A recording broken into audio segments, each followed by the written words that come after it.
बिस्मिल्लाहिर्रहमानिर्रहीम, अस्सलाम वालेकुम। मेरा नाम मोयद जाफ़री है। पाकिस्तान के वज़ीर आज़म इमरान ख़ान आज ताशकंद में उज़्बेकिस्तान के दारुल ख़िलाफ़ा में एक इंतहाई अहम कॉन्फ्रेंस में शरीक हुए, जहाँ पर उनका टाकरा अफ़गानिस्तान के सदर हामिद कारज़ाई से हुआ। हामिद कारज़ाई जो कि पाकिस्तान के ख़िलाफ़ मुख्तलिफ़ जगह पर मुख्तलिफ़ मौक़ों पर बहुत सारा जहर उगलते आए हैं पिछले चंद हफ़्तों से, चंद महीनों से बल्कि,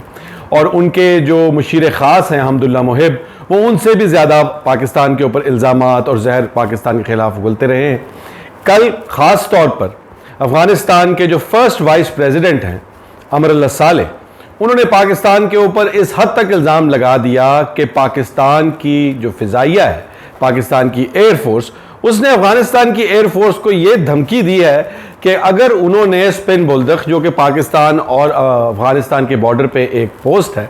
अगर वहाँ पर तालिबान के कब्ज़े को ख़त्म करने की कोशिश की तो पाकिस्तान की एयरफोर्स जो है वो अफ़गान एयरफोर्स पर हमला कर देगी। इस हद तक हालात कशीदा थे जब आज पाकिस्तान के वज़ीर आज़म उस कॉन्फ्रेंस में बोलने के लिए गए, जहाँ पर अफ़गानिस्तान के सदर भी मौजूद थे। अब वहाँ पर हुआ क्या और किस कदर शदीद सिचुएशन क्रिएट हुई, उसको बताने से पहले एक बात आप और मैं जानते हैं कि वज़ीर आज़म इमरान ख़ान एक ऐसी शख्सियत हैं जिन्होंने पाकिस्तान के माशरे को तकरीबन आप समझ लीजिए कि दो हिस्सों में बांट दिया है। लोग या उनसे बहुत ज़्यादा मोहब्बत करते हैं और या बहुत ज़्यादा नफरत करते हैं, और दोनों साइड्स जो हैं उनमें शिद्दत काफ़ी ज़्यादा है। मुझे भी जब मैं कभी पाकिस्तान के हवाले से और इंटरनेशनल रिलेशंस के हवाले से इमरान ख़ान के किए हुए किसी कदम की तारीफ़ करता हूँ, तो जो हमारे देखने वाले हैं, आप लोग हैं या दोस्त वगैरह हैं या हमारा जो सोशल सर्कल है, वो साथ ही इस बात पर आ जाते हैं कि जी वो आप तो इमरान ख़ान के चेले हैं, आप हुकूमत की तारीफ़ों के पुल बांधते हैं जैसे बाकी जो सहाफ़ी और बाकी यूट्यूबर्स बांधते हैं। और जब उनकी किसी बात पर तनकीद करता हूँ तो उतना ही स्ट्रॉन्ग रिएक्शन आता है कि जी ये तो बिक गया है, ये तो अपोजिशन का और करप्ट लोगों का साथी है। मगर जहाँ पर मुल्की मफाद, जहाँ पर पाकिस्तान की सालमियत, पाकिस्तान के वक़ार और पाकिस्तान की इज़्ज़त की बात आती है, तो हम तमाम फ़िक्र के लोगों को अपनी सियासी वाबस्तगियों से हटकर और बालातर होकर हमें उस नज़रिए से इमरान ख़ान के एक्शंस को, इमरान ख़ान की बातों को एनालाइज करना चाहिए, बजाय इसके कि हम अपनी सियासी जो अफिलिएशंस हैं, पॉलिटिकल अफिलिएशंस हैं, उसकी नज़र से हम उसको देखें। तो आज जब इमरान ख़ान वहाँ पर बोलने जा रहे थे तो उनसे पहले हामिद कारज़ाई तो पिछली हुकूमत में थे, उनके साथ पाकिस्तान के ताल्लुकात जो हैं वो न जाने क्यों अचानक बेहतर होते नज़र आ रहे हैं। मगर अशरफ गनी जो कि उनके राइवल हैं, जो अब प्रेसिडेंट हैं, सदर हैं अफ़गानिस्तान के, उन्होंने पहले बोलना था इमरान ख़ान से, और उन्होंने बोलते हुए इमरान ख़ान की मौजूदगी में उस कॉन्फ्रेंस में खड़े होकर पाकिस्तान पर ऐसे घिनौने इल्ज़ामात लगाए।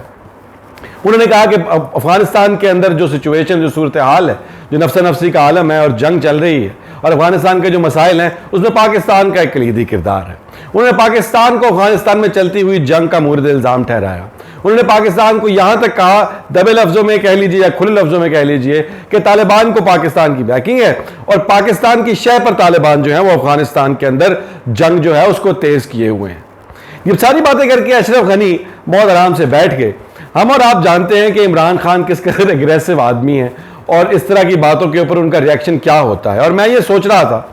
और इंतज़ार कर रहा था कि अब तो अशरफ गनी को वो बातें सुनने को मिलेंगी। इमरान ख़ान का गुस्सा जो है वो कंट्रोल होने का तो सवाल ही पैदा नहीं होता। इमरान ख़ान इस बात का मुंह तोड़ जवाब देंगे, अशरफ गनी की अच्छी धुलाई करेंगे, मगर उन्होंने ऐसा नहीं किया। इमरान ख़ान ने बहुत तसल्ली से अपनी फितरत के बरखिलाफ, बहुत तसल्ली से जो अपने पॉइंट्स थे उस कॉन्फ्रेंस के हिसाब से, जो कॉन्फ्रेंस इलाकाई जो ट्रेड रूट्स हैं और ट्रांजैक्शनल जो पाकिस्तान से वस्ती एशिया की तरफ या सेंट्रल एशिया से आगे की जानिब जो ट्रेड रूट्स हैं, उस हवाले से कॉन्फ्रेंस थी, उसके ऊपर अपने ख्यालात का इजहार किया बहुत तसल्ली से। और उसके बाद जब उन्होंने अपनी बात कर ली, उसके बाद उन्होंने अशरफ गनी को मुखातिब करके ये कहा कि अशरफ गनी ने जो तमाम बातें की इंतहाई धीमे लहजे में, उनके चेहरे पर थोड़ी बहुत आप कह लीजिए कि गुस्सा और उनकी आवाज़ में महसूस हो रहा था, मगर उनके अल्फाज इंतहाई कोहेरेंट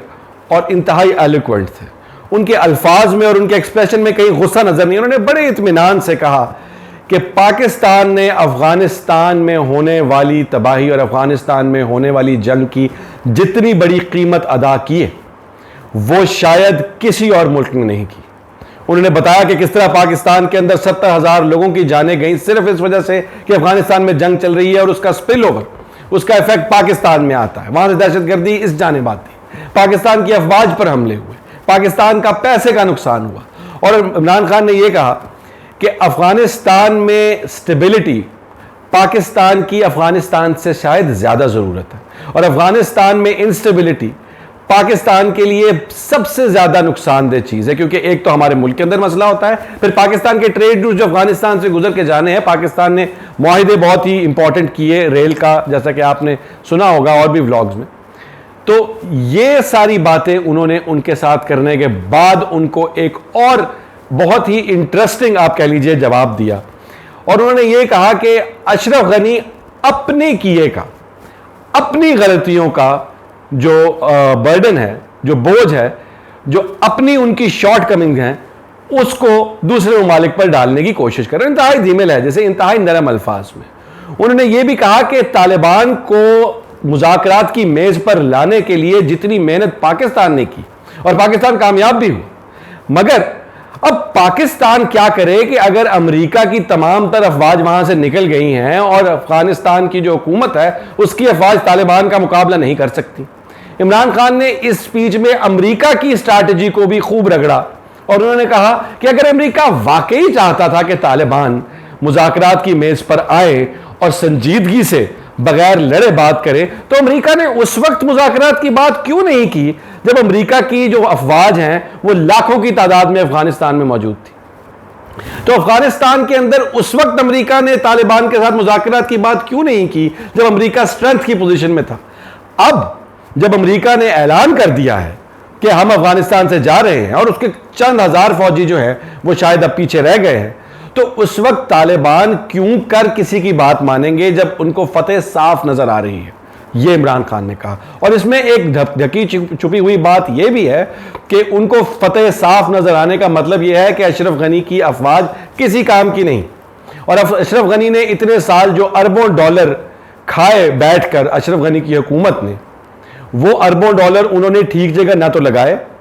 और ना ही उन्होंने अपनी अफवाज को इस काबिल किया कि वो तालिबान के थ्रेट का मुकाबला करते। अब ये सारी बातें जब पाकिस्तान की वजीर आजम कर रहे थे और इतनी इंपॉर्टेंट, इतनी टेंस सिचुएशन के अंदर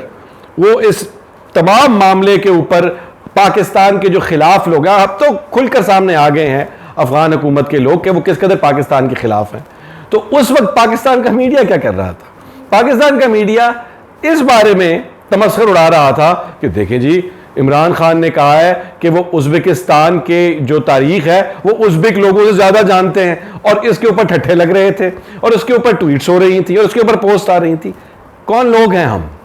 हमें मामलात की, हालात की नाज़की का, उनकी सिचुएशन की सेंसिटिविटी का अंदाज़ा लगाए बगैर महज ठट्ठे लगाने से, महज मजाक उड़ाने से, महज अपनी जो सियासी रंजिशें हैं, अपनी एफिलिएशंस हैं, उनको जीने से उसके अलावा कोई और काम नहीं। अब इसी दौरान जब वो ये स्पीच कर निकले तो इंडिया का एक टेलीविजन एजेंसी है ENI न्यूज़ एजेंसी, उसके एक सहाफ़ी ने इमरान खान को चलते थे उनके मुंह के आगे माइक कर दिया और उन्होंने कहा कि जी पूरे भारत का एक ही सवाल है आज आपसे, और वो सवाल ये है कि क्या दहशतगर्दी और अमन की बातें साथ साथ चल रही हैं? बुनियादी तौर पे वो ये कहना चाह रहे थे कि पाकिस्तान दहशतगर्दी भी करता है और अमन भी चाहता है। तो इमरान खान ने उसका जवाब भी बगैर गुस्से में आए हुए, इंतहाई जो है आप कह लीजिए सार्कास्टिक मूड में, तंज के मूड में ये कहा कि भाई हम तो कब से चाहते हैं कि इंडिया के साथ दोस्ती की बात हो, इंडिया के साथ जो है अच्छे ताल्लुकात की बात हो, मगर इंडिया के अंदर जो RSS हिंदुत्वा, जो Hindu right wing extremist ideology है, अब वो राज कर रही है। वहां पर कोई प्रॉपर हुकूमत तो है नहीं, एक्सट्रीमिस्ट ऑर्गेनाइजेशन जो है वो पाकिस्तान के और इंडिया के साथ जो ताल्लुकात हैं उसके आड़े आ गई। तो आज के दिन ये दो इंतहाई अहम बातें थी, और इन सब की एक और बहुत इंपॉर्टेंट वजह है जो आपको जाननी बहुत जरूरी है कि अशरफ गनी ने पाकिस्तान पर, इमरान खान पर ये अटैक उस कॉन्फ्रेंस में किया क्यों। बुनियादी तौर पे अशरफ गनी के हाथ से न सिर्फ अफ़गानिस्तान निकल रहा है तालिबान की फतवाहत की वजह से, बल्कि अशरफ गनी के ऊपर अमेरिका और उन लोगों ने जिन्होंने उनको इंस्टॉल किया था उनका एतमाद भी कम से कम तर होता हुआ नजर आ रहा है। आप देखें कि वक्त के साथ साथ किस तरह हामिद कारज़ाई जो पिछले सदर थे उनका रोल मजीद से मजीद बढ़ता हुआ नजर आ रहा है। पाकिस्तान के अंदर जो अब ईद उल अजहा के बाद कॉन्फ्रेंस होगी वहां पर भी वो आएंगे। इस वक्त कतर में डेलीगेशन लेकर गए, वहां पर भी वो बैठकर बात कर रहे हैं तालिबान के साथ। तो जो अशरफ गनी है बुनियादी तौर पे उनका जो बिस्तर बोरिया है वो गोल होता हुआ नजर आ रहा है। इसलिए he is a man with nothing to lose, जिसकी वजह से उनका जो उनको इंडिया कह रहा है, जो उनका वाहिद एलाय है इस वक्त, वो करते चले जा रहे हैं। और ये बात साबित उस वक्त भी हुई जब उन्होंने बाद में इस मीटिंग के इंडिया के वजीर खारजा एस जयशंकर के साथ मीटिंग की और उसमें जो बातें कही उसके हवाले से हम आपको कल के ब्लॉग में बताएंगे। हमारे चैनल को सब्सक्राइब कीजिए, अपना ख्याल कीजिए। अल्लाह हाफिज।